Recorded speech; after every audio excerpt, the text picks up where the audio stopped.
കേരളത്തിൻ്റെ തെരഞ്ഞെടുപ്പ് തോൽവിയുടെ ചരിത്രം സൃഷ്ടിച്ച വ്യക്തി ആണ് കെ മുരളീധരൻ.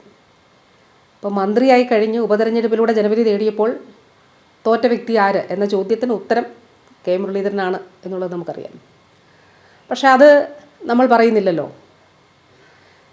നേമം മുതൽ അങ്ങ് വയനാട് വരെ, തിരുവനന്തപുരം ജില്ല കടന്ന് പല ജില്ലകളിലൂടെ കടന്ന് തൃശ്ശൂർ, കോഴിക്കോട്, അങ്ങനെ വയനാട്, എല്ലാ ജില്ലകളിലും പോയി മത്സരിച്ച് പലതവണ തോറ്റ വ്യക്തി ആരാണെന്നുള്ള ചോദ്യത്തിനും ഉത്തരം കെ മുരളീധരൻ എന്നുള്ളതാണ്. പക്ഷേ നമ്മളത് പറയുന്നില്ലല്ലോ.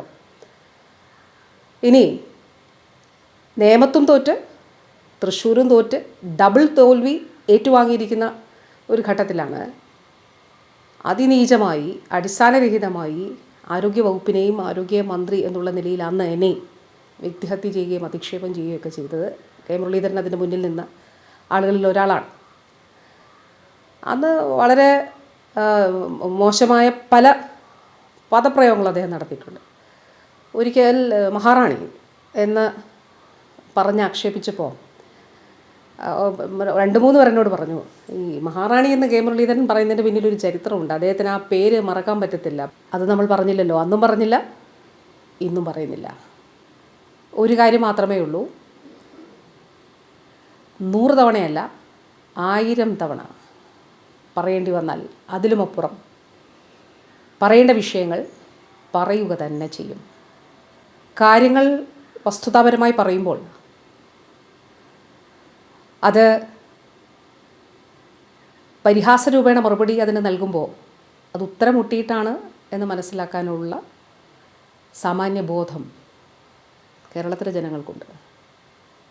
അതാണിവിടെ കണ്ടിട്ടുള്ളത്. സംസ്ഥാനത്തെ ഷിഗല്ല കേസുകളുടെ എണ്ണത്തിൽ വലിയ വർധനവ് ഉണ്ടാകും. ഷിഗല്ല മൂലം മരണമുണ്ടാകുന്നു. കോവിഡ്, ചിക്കൻ ഗുനിയ, ഡെങ്കിപ്പനി, എലിപ്പനി, എല്ലാവിധമായിട്ടുള്ള പകർച്ചവ്യാധികളും കേരളത്തിൽ പിടിമുറുക്കിയിരിക്കുന്ന സാഹചര്യത്തിൽ വകുപ്പിനെ ഏകോപനത്തോടെ നയിക്കുക എന്നുള്ളത് വളരെ പ്രധാനപ്പെട്ട കാര്യമാണ്. നമ്മൾ ഓരോ ദിവസവും ആരോഗ്യവകുപ്പുമായി ബന്ധപ്പെട്ട് ഓരോരോ വാർത്തകൾ കേട്ടുകൊണ്ടേയിരിക്കുന്നു. തീർച്ചയായിട്ടും ജനാധിപത്യ വിരുദ്ധമായിട്ടുള്ള കാര്യമാണ്. അതിൽ ഏറ്റവും പ്രധാനപ്പെട്ടത് കെ മുരളീധരൻ്റെ പറഞ്ഞ വ്യക്തിയുടെ സ്വയം ബോധ്യമില്ലായ്മ അതിൽ പ്രകടമാണ്. അതുമാത്രമല്ല, ഈ പറഞ്ഞതുപോലെ അദ്ദേഹത്തിൻ്റെ ആ നിലയിലാണ് അദ്ദേഹം ഉള്ളത്. കെ മുരളീധരൻ അങ്ങനെയാണ് എന്നുള്ളതാണ്. അപ്പോൾ ഞാൻ ഇന്നലെ പോസ്റ്റിൽ പറഞ്ഞതുപോലെ പഴയ കെ മുരളീധരനിൽ നിന്ന് ഒരു മാറ്റവും ഇല്ല. സോണിയാഗാന്ധിയെ മദാമയെന്നും അഹമ്മദ് പട്ടേലിനെ അലുമിനിയം പട്ടേലെന്നും വിളിച്ച കെ മുരളീധരനിൽ നിന്ന് പുതിയ കെ മുരളീധരനിലേക്ക് ഒരു മാറ്റവും ഇല്ല എന്നുള്ളതാണ് നമ്മൾ കാണുന്നത്.